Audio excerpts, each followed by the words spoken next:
Sa ibang mga kapatid natin na sa kanilang tahanan, meron din gagawin ng Panginoon. Welcome ulit sa Christ-Centered World Harvest. Walang ibang tinataas kundi ang Panginoong Jesus. At welcome po natin si Sister Lizelle Hamham. Palakpakan po natin ang Lord sa kanyang buhay. At ganyan nga po na naniniwala ko may gagawin ng Diyos sa bawat isa maging sa kanyang buhay ngayong umaga. So nandito pa rin po tayo sa series ng Heal, Restore, and Make It Whole. And I do believe next month ay nandun naman tayo sa paano ko sasabihin, financial breakthrough. Amen. Sino rito nagnanais ng financial breakthrough? Amen.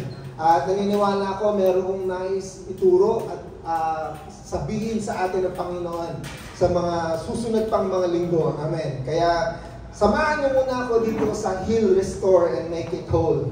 Dahil naniniwala ako, hindi pa tapos ang Diyos. Sabi mo sa katabi mo, hindi pa tapos ang Diyos. Sino po rito mahilig mag-travel? Or gusto mag-travel, wala pang travel? Okay lang yan.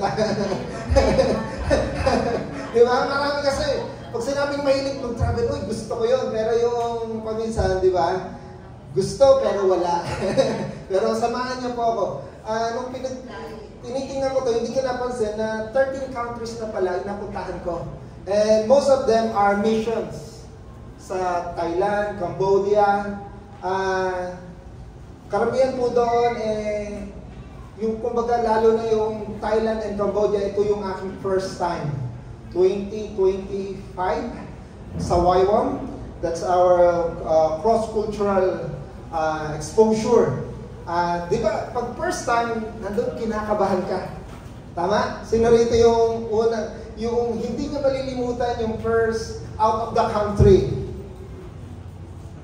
Di ba?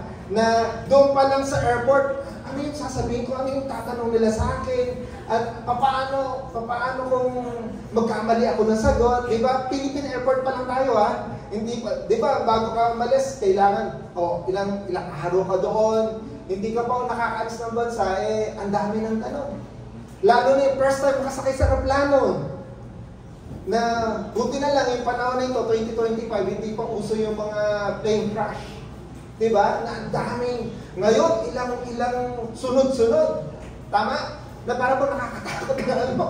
Na kapag sinabi ng captain na fasten yourself at babagsak na tayo. Baka lahat na ng santo matawag mo. No? Diba? Kumbaga lahat nakakakaba dahil first time mo. Maging doon sa mismong bansa na yung pupuntahan, doon pa lang sa airport, sa mga, anong tawag doon? Sa immigration office, yung mga officer, tatanungin ka na ano ka rito, tapos English. ilang buwan ka mag-stay, saan ka mag-stay, para bang nakakaba, hindi mo maipaliwanag kung ano yung nararamdaman mo, tama? Kaya po ako, pag umaalis ako ng bansa, nag-shave ako. Baka mapagkakalan ako terorista, no? Baka point A to point B kaagad ako, yung papabalikin ka kaagad, no, denied. Pero mabuti ang Diyos dahil sa mga pagtatravel nito, nakita ko doon yung katapatan ng Diyos. Isa sa pinakamatagal kong travel dito po sa US. 4 years po tayo dyan nagpunta dahil kailangan kong kunin yung aking citizenship. At yung pinakamabilis ay, alam niyo kung ano? Pwede niyong walaan. Anong bansa yung pinakamabilis kong pag-stay? Hindi. Ha? Cambodia, hindi. 8 days ako doon. Malaysia. Alam niyo kung ilang araw lang? 3 days. Nagkaroon kami ng conference. Buti na lang, merong isa doon na habang kami nagko-conference, yung local ay yung kanyang nanay ay nasa hospital. So, pinuntahan po namin yun at nakapag-minister po tayo doon. Na kahit sa mga iksing panahon, mas halos hindi lang lalagpas po yun yung pagta-travel ko papuntang Israel. Alam niyo po ba na 44 hours po ako nag-travel. Papunta pa lamang ng Israel. Alam niyo kung bakit? Nagtitipid.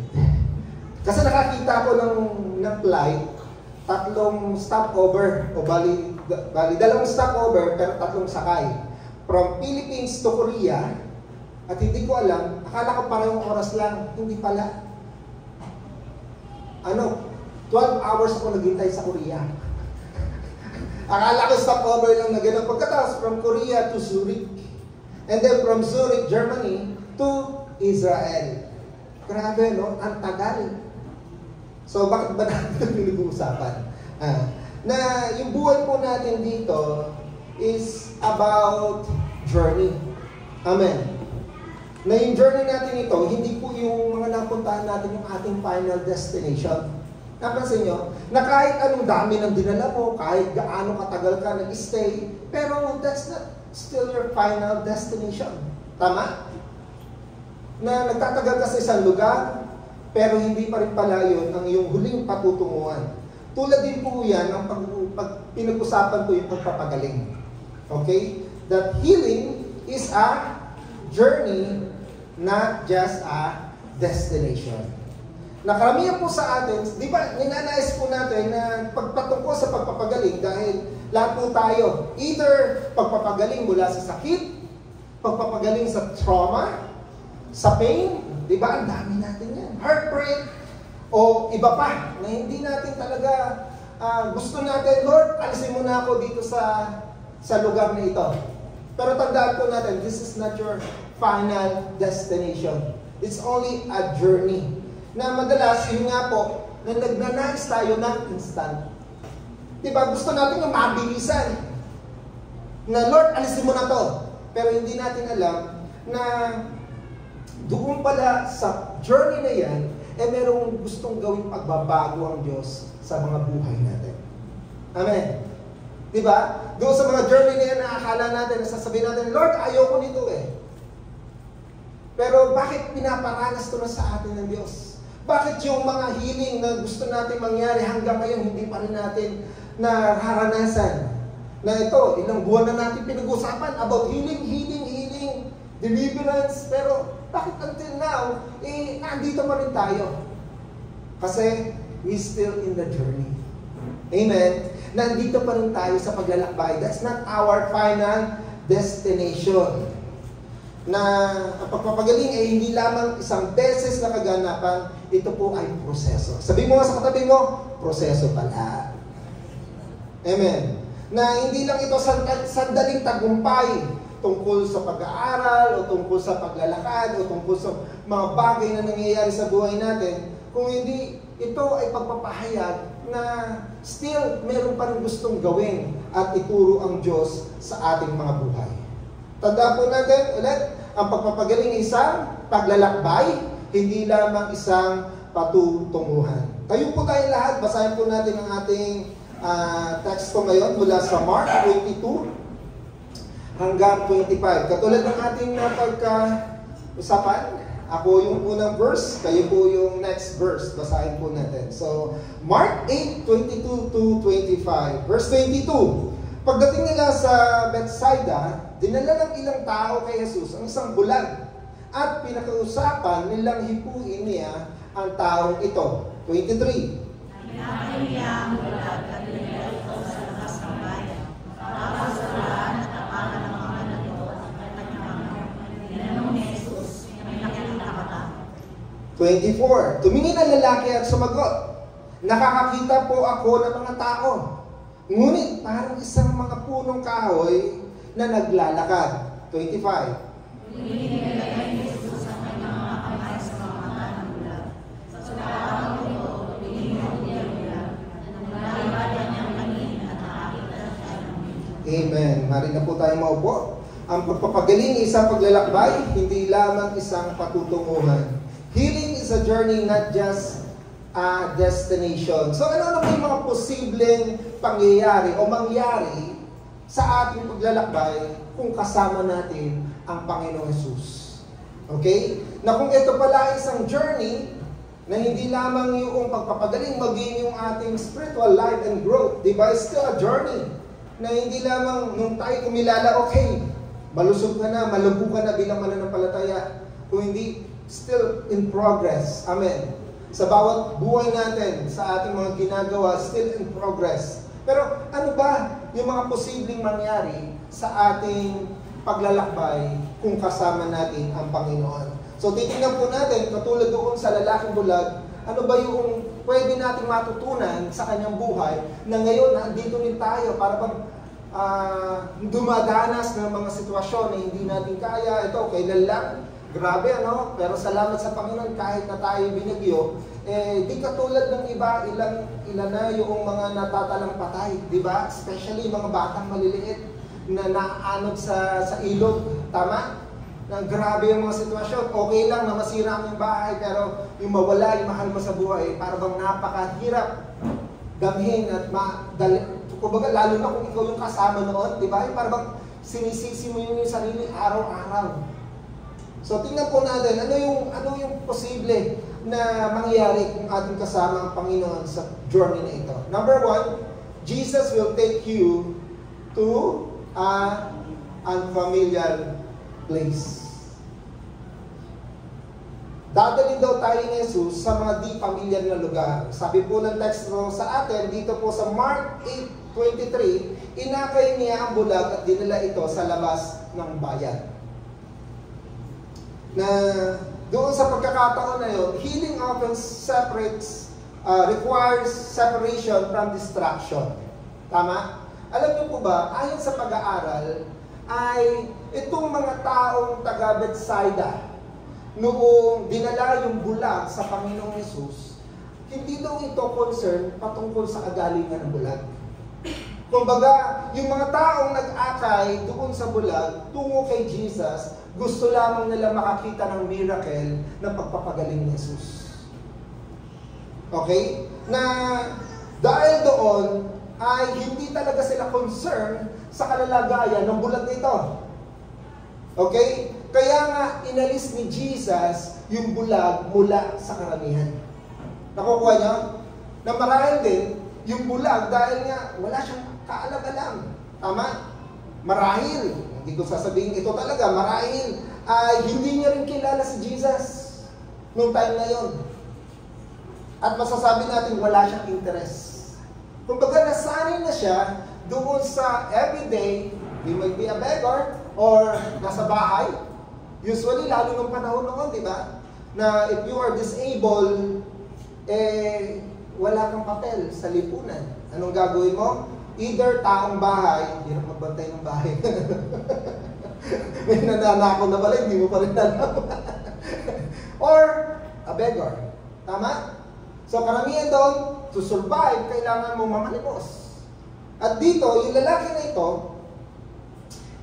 bagamat ganito yung sitwasyon, pero dahil alam ng Lord yung puso ng bawat isa. Amen? Diba? Marami tayong mga testimonies na, kumbaga, nasabit lang. Tama? Meron ganung mga karanasan Nasabit lang, dinala lang ako sa gawain Hindi ko nga alam kung ano yung gagawin ko rito Basta niyaya lang ako, tara, atid ka sa cellphone, atid ka sa church namin. Tama? Diba? Wala ka kaalam-alam, dadaling ka ng Diyos sa mga unfamiliar place. At pagkatapos, doon ka pala kakatagpuin ng Panginoon. Amen? Kaya yung one time na yon, ano nangyayari? Uy, babalik ako doon. Sasali ulit ako sa cell group. Sasali ulit ako sa pagtitipon na yon. Amen? Bakit? Kasi nga, itong lalaki na ito, kinailangan i-separate. Imagine, kung ikaw ay bulag pagkatapos na andun yung mga tao, hindi mo alam kung ano nangyayari. Pagkatapos, sasabihin sa iyo, papagalingin ka ni Jesus, sino yun? Tama? Sino yun? Pakalam ko doon. Pero ano nangyari? At doon sa bagay na yon, dahil nga hindi niya kilala si Jesus at wala siyang interest, bagamat silent ang Bible dyan, okay? Hindi ko sinasabing ito talaga ang nangyayari. Pero marami nga po nangyayari doon sa personal na kalalagayan or karanasan natin na kaya kailangan tayong ilayo sa karamihan. Tama? Para yung mga distraction, yung mga expectation. Pero tingnan nyo, kung papansinin natin, di ba si Jesus, mas maganda na mag-miracle doon sa gitna ng karamihan? Di ba? Parang kinalaman siya. Pero hindi yun ang focus niya. Ano ang focus niya? Yung isang tao na gagawa niya ng milagro. Tama? Gusto niyang abutin itong tao na ito, kaya kailangan niyang ilayo sa karamihan upang yung distraction na yun, yung ingay ng kapaligiran. Gusto niya na maalis ng focus nung bulag na ito doon sa expectation, doon sa mga gustong mangyari ng mga nasa paligid niya na hindi niya alam. At pagkatapos na nangyari. Ang sabi nga, di ba, kung babasahin natin ang four gospel, madalas ay itinuturo po dito yung kamay ng Panginoon na parang siya yung Diyos na concern, mapagmahal, tama?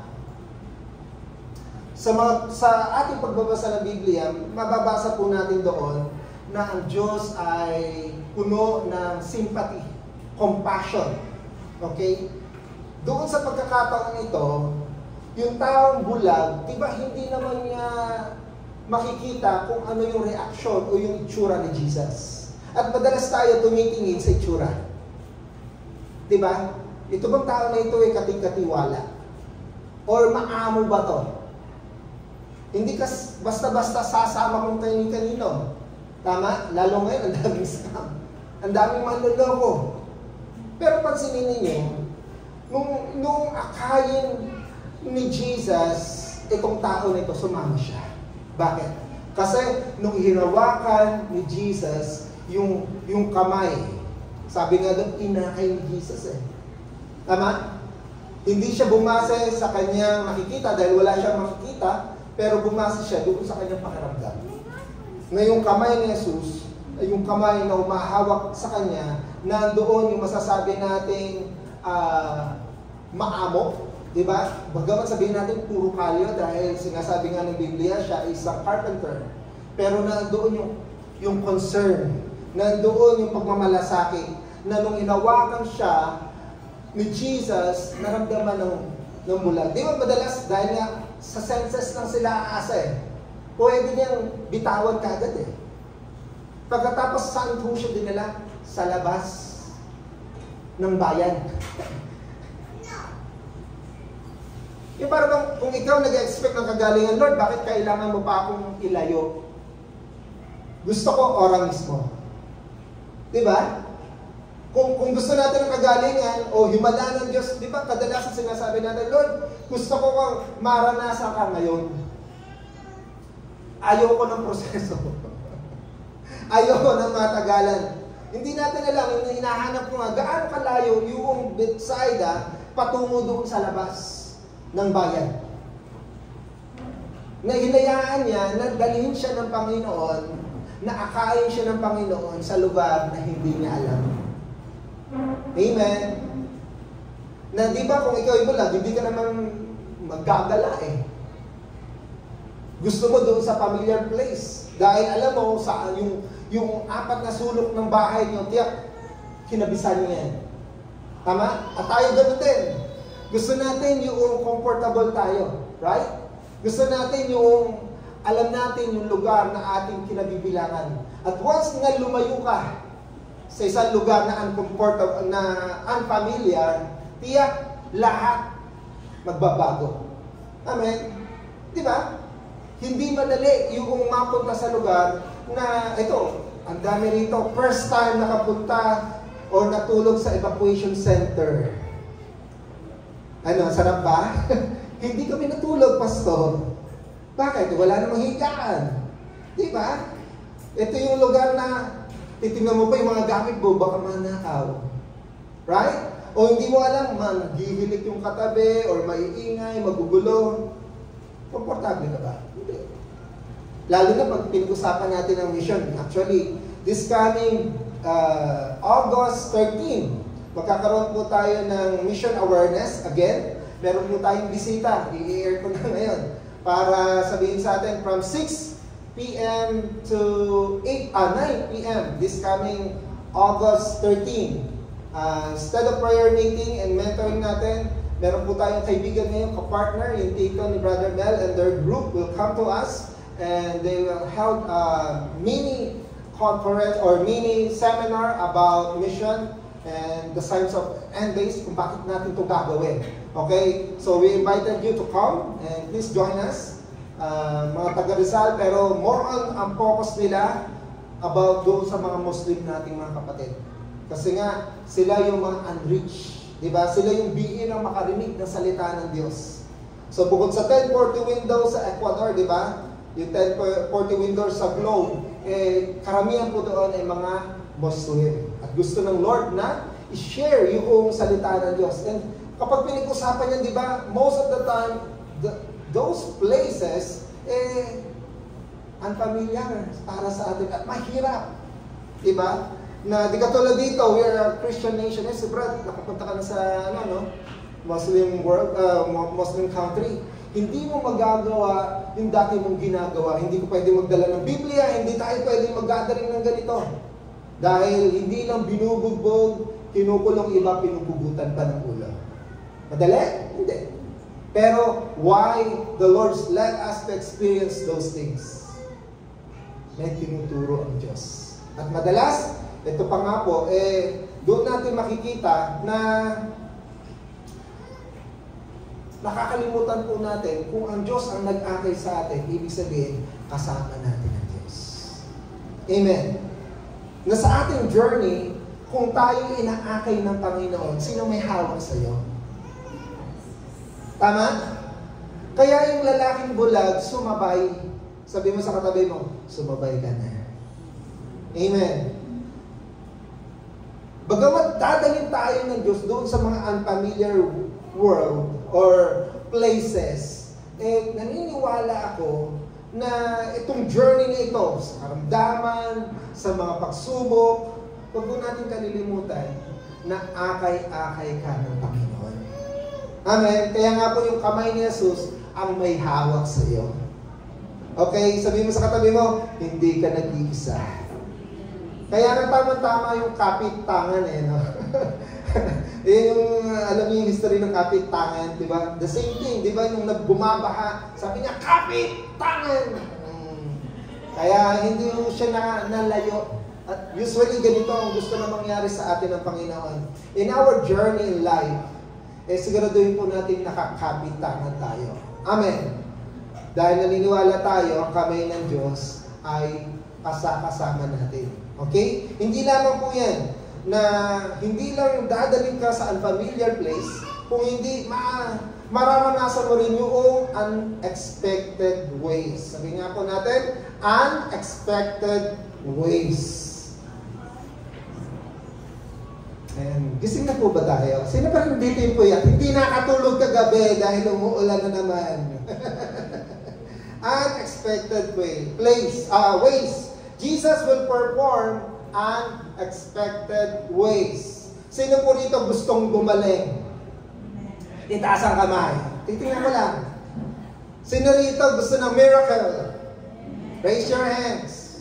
Ayan. Pero sino rito papayag, duduraan, o yung laway ang ipanggagamot? Yung mas marami daw, mas effective. At yung mas makulay, mas mabisa. Sino? Taas ang kamay. Hello? Kaya nga, Jesus will perform diba sa journey natin, sa buhay natin ito, ang dami na, hindi ka lang dinala sa isang lugar. Ito, meron tayo rito hindi taga-Bataan. Diba?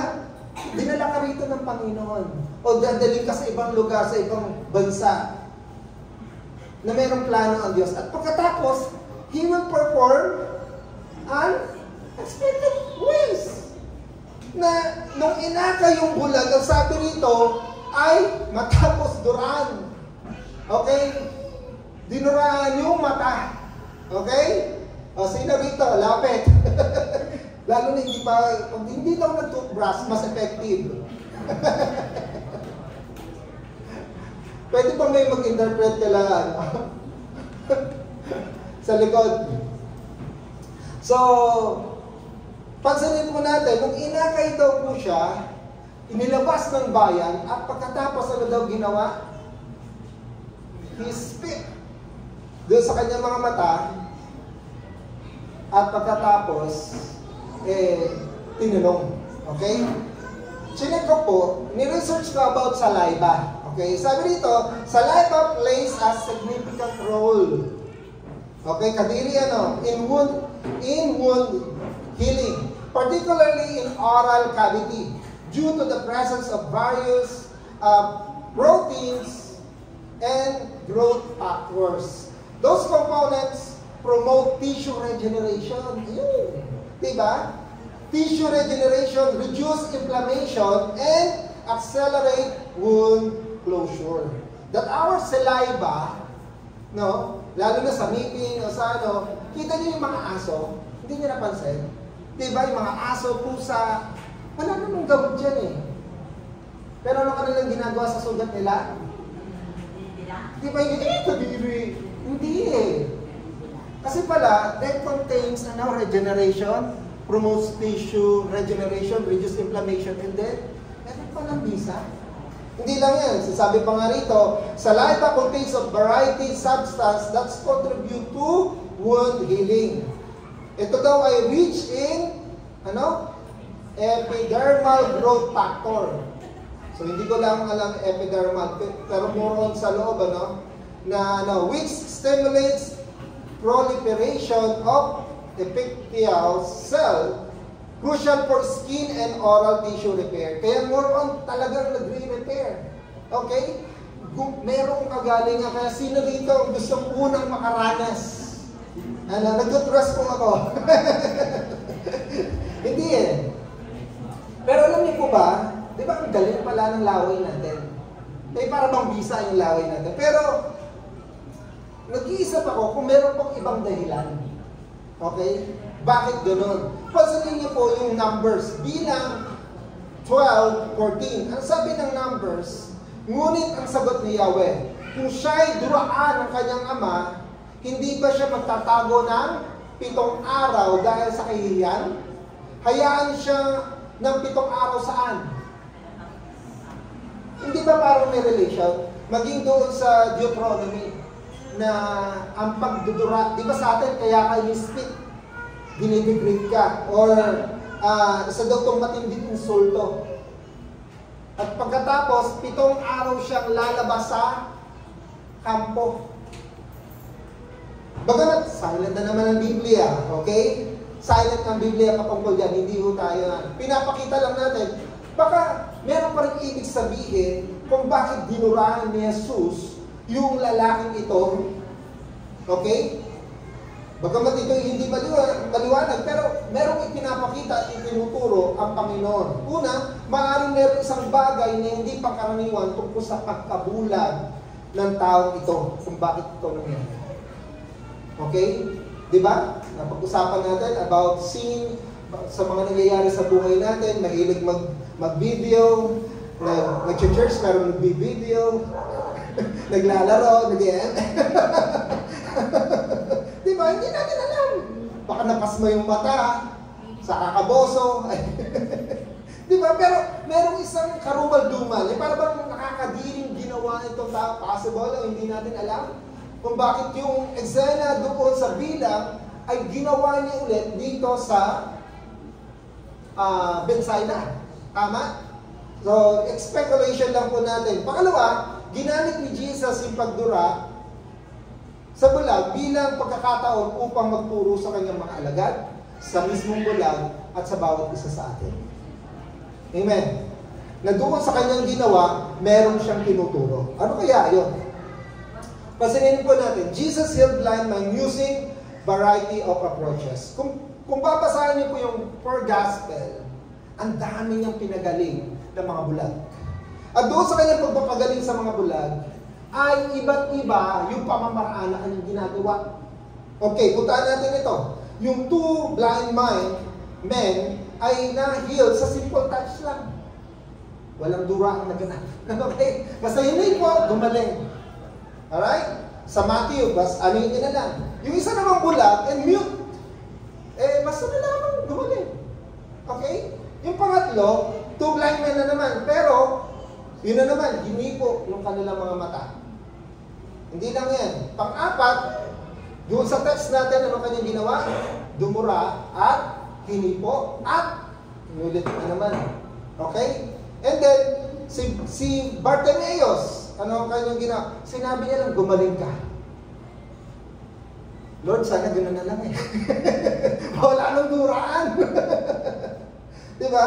And then number 6, blind man was healed by anointing of the eyes with clay. Yun na, dinagdagan naman. Meron namang putik. Dumura siya sa putik, pagkatapos minasa at inilagay sa mata at pinaghugas. Pinag-aralan natin yung nakaraan.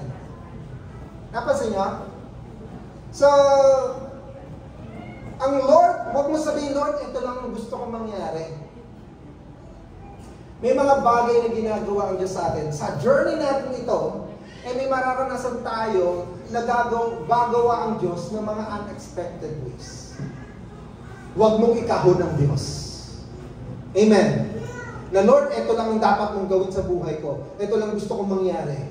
Madalas, may ginagawa ang Diyos. Pagkatapos, hindi lamang yun, unconventional method shows that God's ways are higher than ours.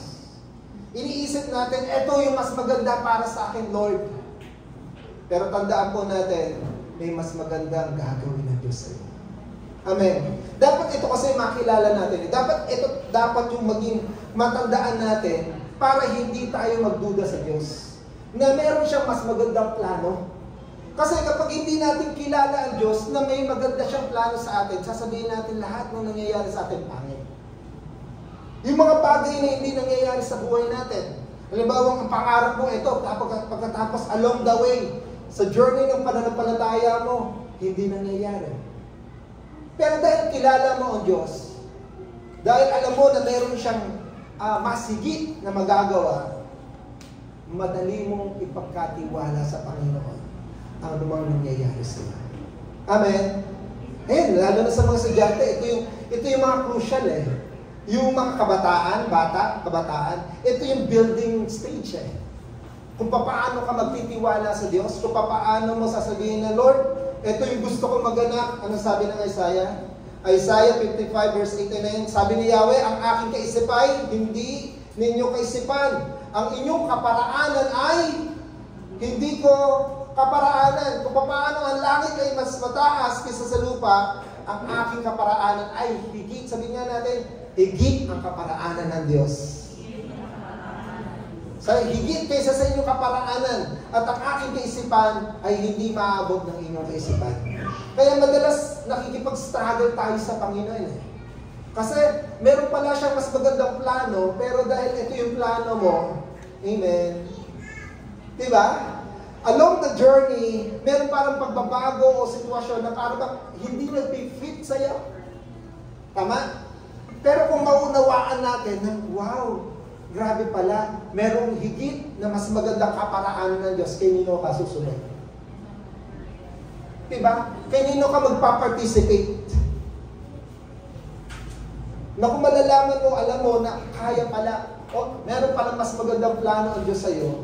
Diba? Para bang, sige Lord, I will let go.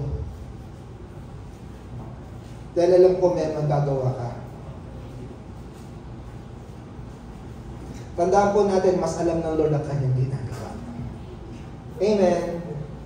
Mas alam ng Lord ang kanyang ginagawa. Pakibulong nga sa iyong katabi. Yung bulong na malakas, kunwari pa kayo ngayon. Pakibulong na malakas, kahit ang expected ways ng Lord, sunod lang. Okay? Kahit ang unexpected, yung ginagawa ng Diyos, sunod lang. Amen.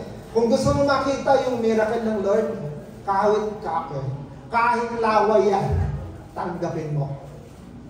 Amen. You. Pero yun nga, maraming unexpected ways na mararanasan pa tayo. Diba? At naniniwala ko, God still faithful na meron siyang maganda, ito, iba kasi yun eh, hindi lang maganda eh. Kung ikaw meron kang magandang nais, merong mas magandang nais na mangyari ang Diyos sa buhay mo. Madami yan. Na madalas ito nga, dito tayo nagkakaroon ng trouble. So, hindi lamang unusual result, unexpected na ways ang ginagawa ng Panginoon. Along to our journey, kung kasama natin ang Panginoon, merong mangyayaring unusual result. So, Jesus will produce unusual result. Sabihin nga po natin, unusual result. Teka. Ayan. Merong mga mga kakaibang pangyayari na magaganap sa ating buhay. Mark 8:24. Sabi doon, tumingin ang lalaki at sumagot. So pagkatapos duraan, ano sabi? Tumingin yung lalaki at sumagot, nakakakita na po ako ng mga tao. Ngunit, ano sabi? Parang punong kahoy na naglalakad. Unusual result. Hindi ba mga pangyayari ng Diyos? Tama? Hindi ba kaya ng Diyos ng mga instant healing? Pero, paano na kung katulad dito, na pinag-pray ka ni Jesus, si Jesus na nag-pray, pagkatapos, malabo pa rin. Meron nangyari konti, pero malabo pa rin. Para bang nagkasugat ka, pagkatapos, yung paggaling, imbis na dapat isang araw lang gusto mo, gumaling na kaagad. Pero, bakit ganun, Lord? 3, 4, 5 araw na to, hindi pa rin gumagaling, lumalala pa. Tama? Unusual result. Alam niyo ba, kapag pinag-aralan niyo po ito, isa lang po itong natala sa Biblia, sa Gospel. Most of the time, instant ang healing ng Panginoon.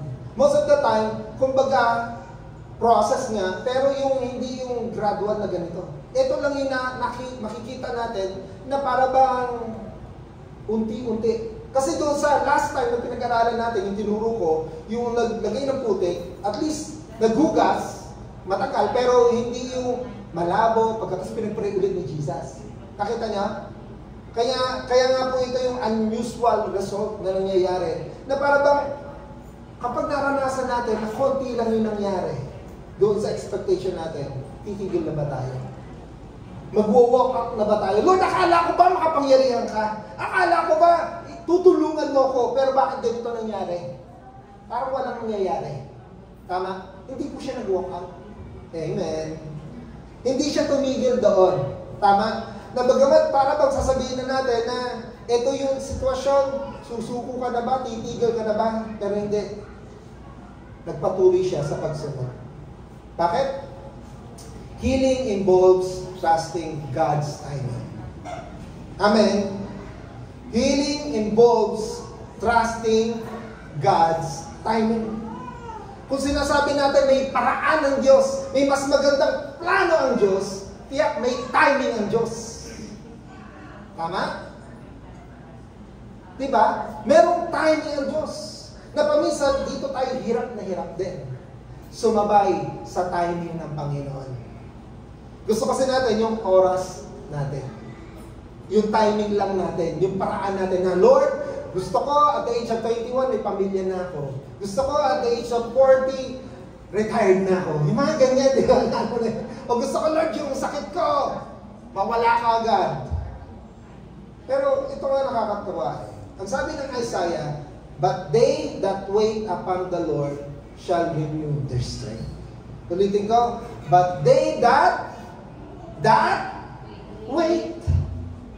Trusting in God's timing, o trusting God's timing, dito talaga tayo hirap na hirap. Diba?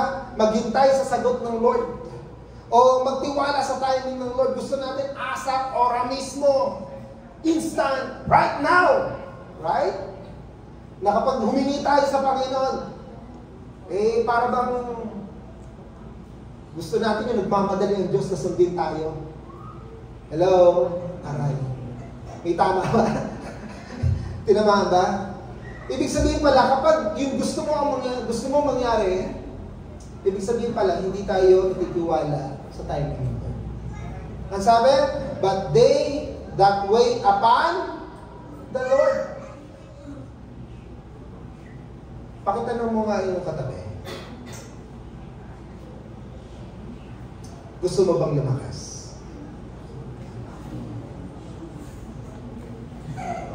Hintay ka lang sa Lord.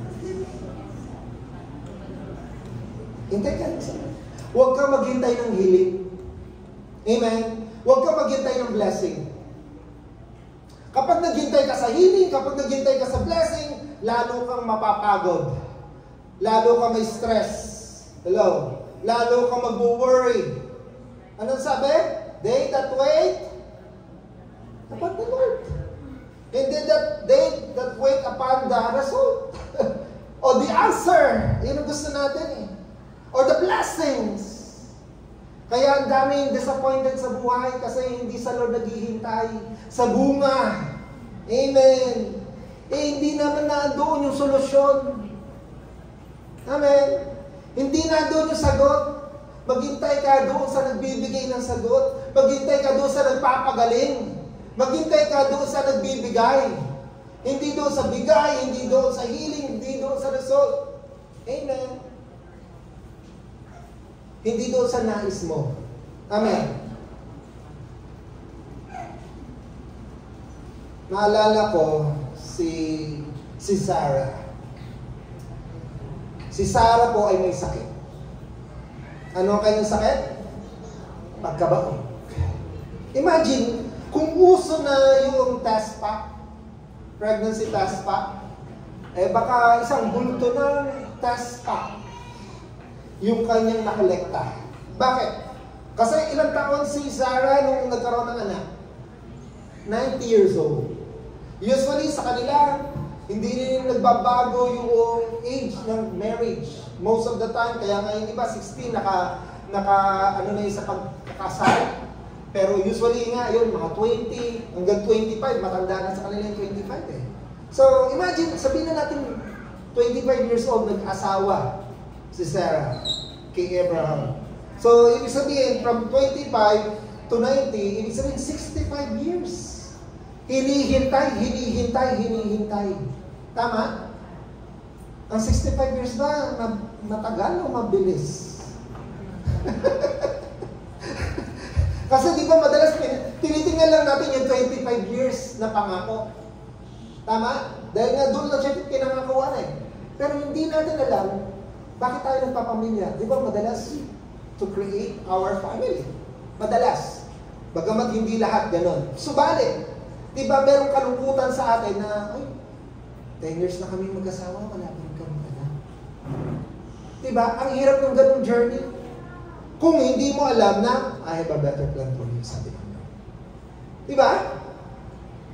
Kung hindi mo iniisip na, Lord, meron ka mas mabuting kaparaanan, meron ka mas magandang dahilan kung bakit wala akong pamilya, eh, hindi mo ma-enjoy yung journey. Pero tingnan niyo po doon sa ginawa ng Lord kay Sarah, it's unusual result. Diba? Na grabe, sa tagal na kanya maghihintay, eh kaya pa rin pala. Kaya pa rin pala. Para pang pinapakita sa ating halimbawa, ikaw, ilang taon mo palang pinagpipray yung sakit mo, tapos nagre-reklamo ka na. Amen. Eto, 65 years. Pero kumikilos pa rin ang Diyos. Amen. God will show us, will produce. Jesus will produce unusual result. Marahil, meron tayong mga plano. Lord, ang tagal-tagal ko na itong gusto mangyari. Bakit hindi pa rin nangyayari? Imbes, iba pa yung nakikita kong sitwasyon. Bakit? May mas magandang plano ng Diyos. Tandaan po natin yan. Sabi nga po, tingnan po natin yung about prayer. Unusual result prayer is not always answered the same way. Tama ba? Na sa ating pananalangin, hindi madalas yung gusto mo, yung nangyayari, o yung sagot. Bagamat sasabihin natin, God may say yes. Sabihin niya po natin, yes! Yes! Di ba? Yan ang gusto natin lagi sagot ng Lord Lord, bigyan mo ko niyan. Yes! Di ba? Na, Lord, pagalingin mo po ako. Yes! Doon sa yes na yan, tama, may nagaganap na instant. May himala pa rin ng Panginoon. Amen. God can still do awesome things. Miracles, signs and wonders. Ang dami ko pong naranasan na mga prayer na nung pinanalangin ko po sa biyaya ng Diyos, sa kapangyarihan ng Panginoon, hindi na ako na-hospital nung araw na yun. Yung talagang yung mga bukol, cancer, talagang inaalis ng Panginoon instantly. Hindi dumaan sa proseso, instantly. Mamamangay mga doktor, may mga taning na buhay talagang nagaganap.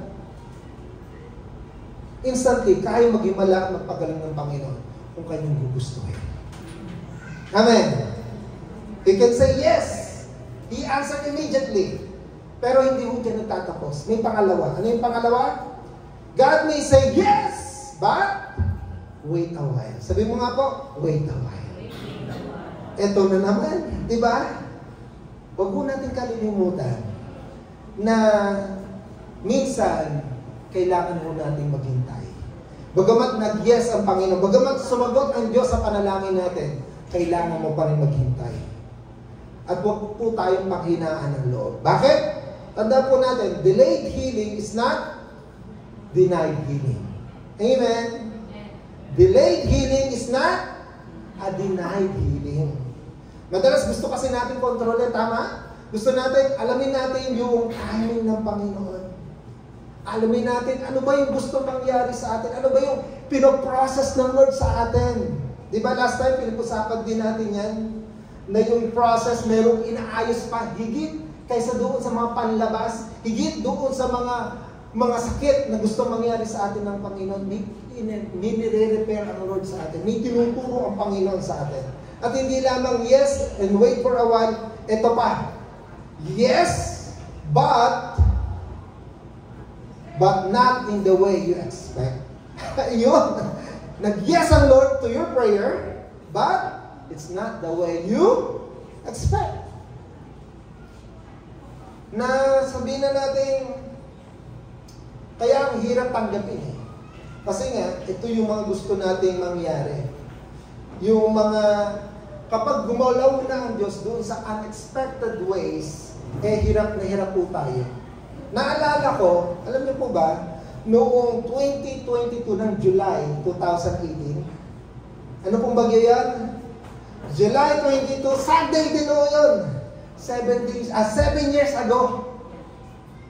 At yung pangalan ng bagyo rin, hindi namin malilimutan. Bagyong Josie. At hindi lang yun. Bakit? Kasi yung araw na yun, actually, nung gabi pa nga no? Nung Saturday pa lang, dahil nga nagpagawa ng construction yung tulay, di ba? Nahagip, na konti lang, halos crack lang naman yun Hindi naman talaga malala yung dike. Kaya meron ng alarma. Pero sabi ko nga, Lord, pinagkakatiwala ko sa iyo yung aking bahay.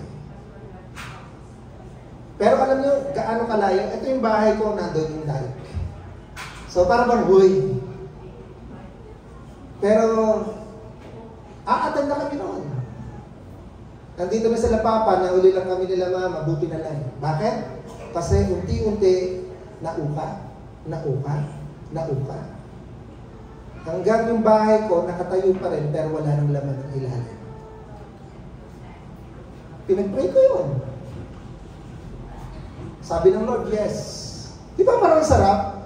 Alam niyo yun, na kahit sabihin na natin yes, pero nawala. Ang kakaiba nito, meron akong peace.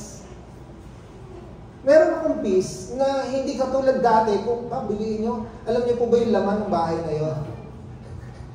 Nandoon, galing ako noon ng Paris. Mga bagong damit, may mga bag, may mga tapos lahat ng mga Bible books, lahat ng yung 13 years ko mga gamit mula sa US na andoon. Kakaibang tools, kakaibang collection, coins, silver, gold, mga alahas, pera. Ang dami. Actually, in fact, di ba si Brother meron siyang nakuha, yung pouch pa lang yun galing yun ng Israel, yung puro silver na worth 10,000. Hindi pa kasama ilang gold. Nasa pouch, nasabit doon sa barbed wire ng puno ng coconut. Dahil yun ang natira doon eh. At malapit na kila mama at kila uncle. Alam niyo, sabi ko nga, kung gabi nangyari yon, wala na ako dito. Kasi nga, naalala ko, yung ilalim pala ng Puso Negro ng mga taihan ng baboy. Kaya pala, ganun kabilis na wash out yung ilalim. So, pansinin nyo, di ba? Para bang, Lord, I pray for protection. Lord, I pray na, Lord, kayo nang bahala sa bahay ko. Pero ginawa na, Lord, yes, siya bahala. Buhay ka. Amen. Nawala yung lahat ng bagay. Alam nyo, yun nga, mabuti ang Diyos dahil lahat, pati toothbrush, underwear. Talagang ilang araw kaming nagtitiis ng wala. Dahil nga, ang tindi. Naghintay pa kami ng matagal sa Toyota. Kasama namin sila mama, yung paralyzed, o yung stroke na tito ko. Grabe. Pero alam nyo, ang buti ng Diyos, yung pag-iingat ng Diyos nandun. And in fact, after a year, pinalitan ng Diyos yun. Grabe. Yung dating kala ko hindi kayang gawin ng Diyos. Diba? Parang minsan kasi, yung yes na ginagawa ng Diyos sa atin, yung unexpected, yung paraan na gusto natin mangyari, madalas, God, yung ways ng Panginoon, talagang higher than our ways. Diba? Madalas iniisip lang natin, ito, pero kaya pala niyang higitan. Kaya niyang tapatan. Amen? Kung hayaan mo lang doon, along the journey ng ating buhay, kaya mong pagtiwalaan at maghintay sa gustong mangyari ng Diyos. Amen? Kaya nga ang tanong, are you willing to wait? Tama? Are you willing to wait? Paminsan, minamadali natin ng Diyos. Paminsan, pero ang Lord kasi meron timing. Hello? Tandaan niyo po, hindi nauuna at hindi nauhuli ang Diyos. Hindi po siya nauuna, hindi rin siya nauhuli. Huwag mo siyang madaliin. Amen? Huwag mo siyang madaliin. Bakit? Kasi healing involves trusting God even when you don't see immediate result. Amen? Sa buhay natin, sa mga nangyayari sa atin, it involves trusting God. Kahit hindi mo pa nakikita. Kasi sa Lord, tapos na yun. Okay, sige, hahayaan ko to para yung bagay na pinagkakatiwalaan mo, hindi mo pagkatiwalaan. Para yung pagkakatiwalaan mo mula ngayon sa pagdaan ng panahon, ako na. Hello? Diba? Si Abraham and Isaac, bakit tinayaan ng Diyos na sabihin, oy, i-offer mo sa akin si Isaac? Para yung full love, yung buong pag-ibig ni Abraham kay Isaac, hindi yung tira-tirahan lang sa Lord. Amen? It involves trusting God. Sa mga nangyayari sa atin, sa ating journey, hayaan po natin magtiwala tayo sa Diyos. Amen? Pakibulong nga ulit sa iyong katabi. Kaya mo bang maghintay kahit hindi mo agad nakikita ang resulta? Ulitin ko, kaya mo bang maghintay kahit hindi mo agad nakikita ang resulta? O mag-walk out. So, hindi lamang po yun. Healing is a journey, not just a destination. Sa ating journey, ano pa yung pwedeng gawin ng Lord? God will reveal that He is unstoppable God. God will reveal that He is unstoppable God.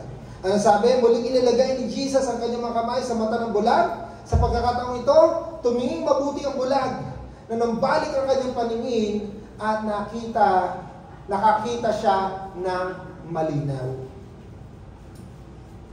Ito yung pangalawang pagkakataon, di ba? Nung una, dinuran, hinipo, pagkatapos sabi, it's blurred. Diba? Para mga tao lang na, para mga puno ng kahoy, mga punong gumagalaw. Pero in the second time is naghimala ang Diyos. So, pansinin po natin na doon daw sa word na hinawakan. Okay? Si Mark ay nagtuturo sa atin, yung term daw na hinawakan ay mayroong special interest. Na yung sa saling Grego, yung salitang nagbigay sa atin ng salitang English na sympathy. Okay, sympathy. Sabihin nga po natin, sympathy. So, ayon daw sa Theological Dictionary of New Testament, ang salita daw po na ito ay hindi nagpapahiwatig ng isang simpatikong pag-unawa na handang magpatawad. Di ba yung mga simpatsya? Pero ibig sabihin, kundi isang relasyon na nagmumula sa ganap na kaalaman sa kabigatan ng sitwasyon. So, itong sitwasyon, alam niya yung kung ano yung talagang nararamdaman ng lalaking bulag. Okay? Kanina sabi ko nga sa inyo, marahil nung una, itong bulag hindi nananampalataya kay Jesus. Kung bakit dumaan siya sa proseso na yun. Dahil karamihan nga, di ba instantly? Di ba? Karamihan, isang iglap lang sumunod. Ito, walang inutos, walang tinanong. Hindi siya tinanong na gusto mo bang gumaling? Pero doon sa process na yon, pansinin po natin na hindi siya nagreklamo sa Diyos. Sabihin na natin, nung naranasan niya na, uy, grabe, dati wala akong makita ngayon, kaya kahit malabo, merong improvement. Talagang mananampalataya na ako sa Panginoon. Tama? Di ba yung proseso? Pero pansinin niyo po, huwag lang doon tayo tumingin sa bulag. Tumingin tayo sa ginawa ni Jesus. Bakit? Di ba kung ikaw si Jesus, para bang sabihin, oy, pinanalangin kita, sumagot na ako, pero bakit ganyan pa rin nangyari sa iyo? Bahala ka na sa buhay mo. Nakuha niya? Na binigyan na kita ng pansin, tumawag ka, pinipray kita, o tumugon ako, okay na. Pero hindi Ang sabi doon, dahil sa kanyang awa, dahil sa kanyang habag, nandun alam niya yung kabigatan ng sitwasyon ng isang bulag. Hindi siya tumigil. Amen? Hindi siya tumigil doon sa lalaking iyon. Hindi siya huminto na, oy, tama rin, nakapray ka na, umuwi ka na. Okay na yan. Amen? Huwag mo natin kalilimutan that we have unstoppable God. Kanina ang ganda ng inaawit natin na ang Diyos ay makapangyarihan sa lahat. Na ang Diyos kaya niyang gawin yung mga imposibleng bagay. Walang mahirap sa Diyos. Amen? Na kahit para bang akala natin ito na yung pinaka-worst situation ng buhay natin, ito na yung pinaka-mahirap na karanasan na naranasan mo, tanda mo, ang Diyos hindi pa rin tumitigil sa pagkilos sa buhay mo. In fact, baka kaya ko ito naririnig para ipaalala sa iyo, hawak-hawak pa rin kita. Tama? Madalas tumitingin tayo doon sa mga taong gumagalaw o gumagaling nangyayari, pero ang sabi nga muling inilagay ni Jesus yung kanyang kamay. Amen? Muling hinawakan ulit ng Panginoon. Na kung tayo paminsan nabubulagan sa nangyayaring problema, mga nangyayaring sitwasyon sa buhay natin, tandaan po natin, we have unstoppable God. Hindi pa rin titigil ang Diyos. Kaya nga pansinin ninyo yung mga kapatid natin, tayo mismo, di ba, noong panahon tayo lumalayo, nagtatampo sa Diyos. Pero Diyos, grabe, no? Hindi pa rin tumitigil sa atin. Kaya nga patandaan po natin, God walks with us through the process. Kasama po natin ang Diyos. The ultimate goal isn't healing. It's a closer intimacy with God through the journey. Tandaan po natin na lagi po natin kasama ang Diyos sa journey na ito. Amen. Ang goal po natin, hindi po yung kagalingan. Hindi yung pagpapala. Hindi yung anumang bagay. Okay? Kung hindi intimate, closer intimacy with the Lord. Amen. Na sa buhay natin, ito yung gustong mangyari ng Panginoon. Na maranasan natin yung pag-ibig ng Diyos, yung pagkalinga ng Diyos, yung simpatya ng Diyos, araw-araw. Na sa buhay natin, nasain po natin, sabi nga po ng awit, 23 verse 4, even though I walk through the darkest valley, I will fear no evil, for you are with me. Amen. Na sa panahon, ito na naman, alam niyo, sabi ko nga, this is not the final destination. Marami ka pang mararanasan. Magaganda, at the same time, may mga pangit din. Hindi lang puro magaganda. Amen. Hindi lang puro masasaya. May mga bagay, reality. Ayun nga, may mawawalan na mahal sa buhay. Kasama yan. Merong karamdaman. Alam niyo, sa Tisay, kung kilala niyo si Pastor Maricel Sanoy, yung kumari ko po na ninang ni Abri, kahapon po ay nasa piling na siya ng Panginoon. Grabe, no? Para bang likod to ng Diyos, pastora ito. Pero, ayun nga, it's not the healing, it's the end result. Ang gusto po ng Panginoon, intimate relationship. Amen. Intimacy with God.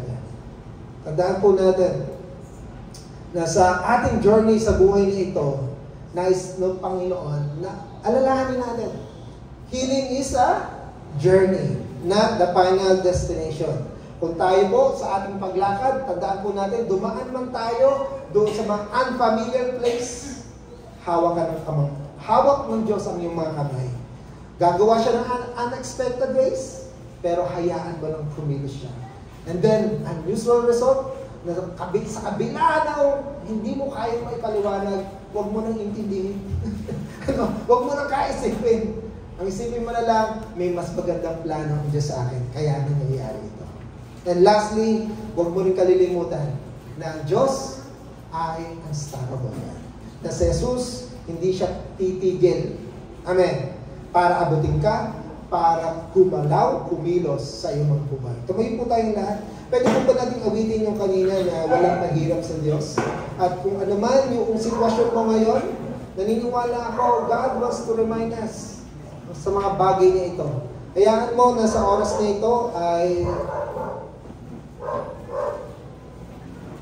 patuloy na alamin kung ano yung nais ituro sa iyo ng Panginoon. Sabi ko nga kanina, they that wait upon the Lord, mula ngayon magsimula kang maghintay sa Diyos. Huwag doon sa panalangin. Huwag doon sa kagalingan. Huwag doon sa blessing. Bahala sila doon. Kasi meron siya mas magandang plano sa iyo. Actually, meron mo isa tayong kapatid, kailan lang kausap ko, sabi ko nga, nape-pressure sila about having a baby.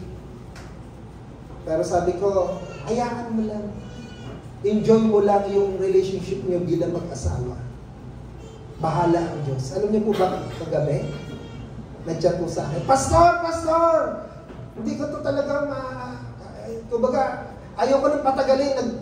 Nag-check up kanina si Mrs. Katatapos lang, sinend sa akin. Buntis na po si Mrs. Grabe, no? Para bang, huwag po tayo maghintay doon sa sagot ng Diyos. Enjoy mo yung presensya ng Diyos. Enjoy mo yung kadakilaan ng Panginoon. Okay? And then God will do the rest. Because He is an all-powerful God. He is an unstoppable God. Amen. Sige po. Hallelujah. Let us worship the Lord today. Hayaan pa natin ang Lord ang siyang magklaro, i-clear whatever message, whatever direction ang gusto niyang ipagawa sa iyo at this moment. Sige po, hayaan po natin. Let us close our eyes. Let us meditate His Word. Amen. Higit ka, Panginoon. Hallelujah. Higit sa aking isip, Amen. kaya mong gawin. Yes, Lord. Alisin mo lahat ng takot, Higit sa aking pagkabalisa, kalakas, fear, worries, Lord God. Take it out. Take it away, Lord. We surrender. Amen. Yes. Higit sa aking isipin ay kaya mong gawin. Yes, Lord. Kaya-kaya mo, Panginoon. Bawat araw ko ay hawak mo. Amen. Ito ang mensahe ng Panginoon. Ipangalan Pakawakan po natin. Hayaan po natin sa oras na ito ay patuloy na mangusap, matimo sa ating isipan ang mga salitang ito sa ating journey, paglalakbay sa mundo ito. Walang mahirap sa Panginoon. God is an unstoppable God. Kaya niya gawin na naman ang kanyang gustong gawin. Subalit tandaan mo, mahal ka ng Diyos. Meron siyang mas magandang plano sa iyo. Hallelujah. Thank you, God. Thank you, Jesus. Walang mahirap sa iyo, Panginoon. Amen. We surrender our plans. We surrender our will, Lord God. Hallelujah. Sige, mga kapatid, hayaan mo. Sa oras nito, isuko mo sa Kanya. Isuko mo ang iyong mga takot. Isuko mo anumang kabilisahan. Ano man yung mga gusto mong mangyari, ibigay mo yan sa Panginoon. God will do the rest. God will answer yes. Pero hintay ka. Hallelujah. Yes, God. Higit sa aking isipin ay kaya mong gawin. Oh, yes, Jesus. Higit sa aking karanasan. Amen. Higit sa na hindi nakulang. Amen, Lord. Higit sa aking isipin ay kaya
lahat. Nais po namin isuko anumang mga plano namin, Panginoon.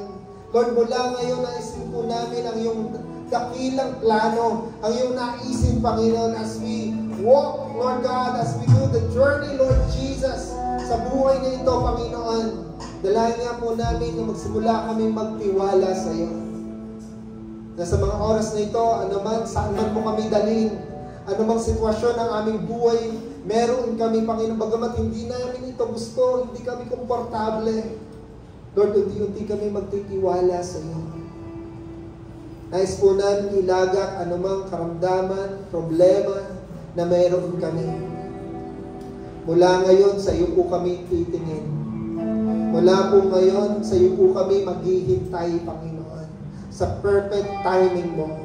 Habang gumagawa kami, nagtatrabaho, nag-aaral, kumikilos, Panginoon, patuloy kaming aasa sa iyong plano, Panginoon. Father God, thank you so much for your word. Thank you, Lord, dahil kaya mong magmala. Kaya niyo pong instantly alisin lahat ng problema, suliranin na aming kinakaharap. Sabalit, may mga pagkakataong hindi kami doon matututo. Hindi kami mababago, Panginoon. Sabalit, salamat dahil along the process, alam ko po na meron kang tinutuwid, inaayos, pinagtitibay, Panginoon. Ay sa buhay po namin ito, Lord, ano man na maganap sa mga panalangin din namin, Panginoon, kung ito'y hindi katulad sa aming inaasahan, Lord, we want to participate doon sa dakila mong plano tayo. At sa oras na ito, Lord God, aking tinitiwala, mga kapatid ko narito, hindi po kami susuko, hindi po kami titigil, lumapit at magtiwala sa iyo, Panginoon. At naniniwala ko as we wait upon you, Lord God, at tulad ng iyong pangako, bibigyan mo kami ng lakas, bibigyan mo kami ng sigla, Panginoon, para magpatuloy sa buhay pananampalataya. Kaya, Father, I pray that you will continue to guide them, protect them, Lord God. Ano man, ayon sa iyong dakilang layunin, ayon sa dakila mong pagpapasya, Panginoon, mangyari ang nais mo sa buhay namin. At ikaw ang maparangalan. Kayo po ang makita, hindi ang aming sarili, hindi ang aming galing, hindi ang aming tagumpay. That every time we experience your goodness, your faithfulness, Lord, ibabalik namin sa iyo because of you, Lord.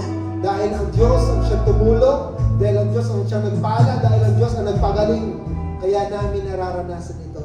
Kaya maraming pong salamat sa iyong mensahe. Maraming pong salamat sa mga anak mo na tumugon sa iyong panawagan. Hindi kami nag-iisa, Panginoon. Nais mo, Panginoon, na kami lumakad sama-sama, Panginoon, sa iyong kaharian. Kaya thank you, Lord God. We worship you. We give you honor. We give you praise, Lord Jesus. Sa iyo ang karangalan. In Jesus' name we pray. Amen. Amen.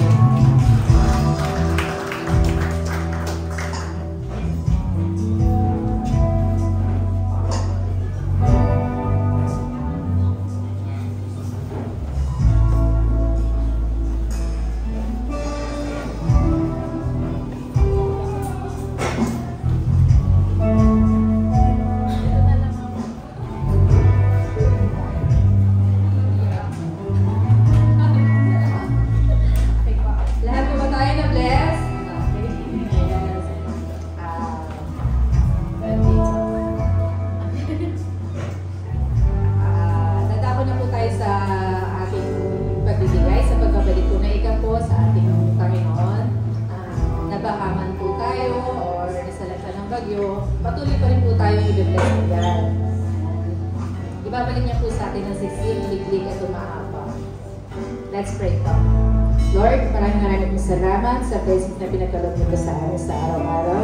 Salamat po sa pag-iingat niyo po sa amin, sa dumaang bagyo at ulan.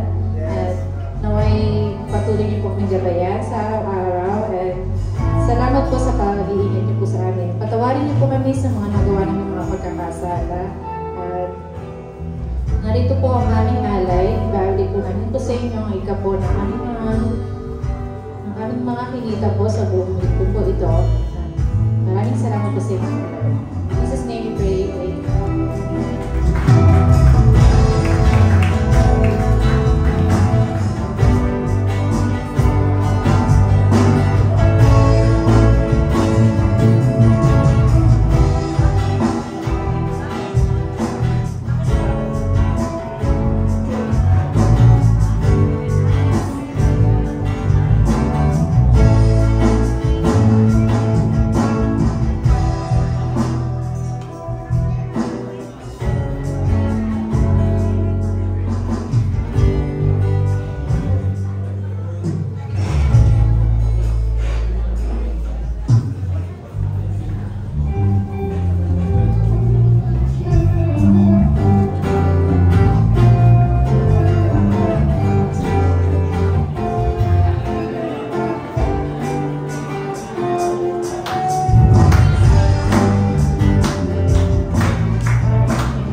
So patuloy po tayo magtiwala sa Diyos sa journey na pinagkatiwala sa atin. Ano man ito, maharap po natin ito na mayroong kagalakan at pag-asa. Amen. Hindi pa tapos sa laban, kasama natin ang Panginoon. Huwag muna po tayo umuwi. Meron pa po tayong kainan. At pagkatapos ibisita po natin, pwede ba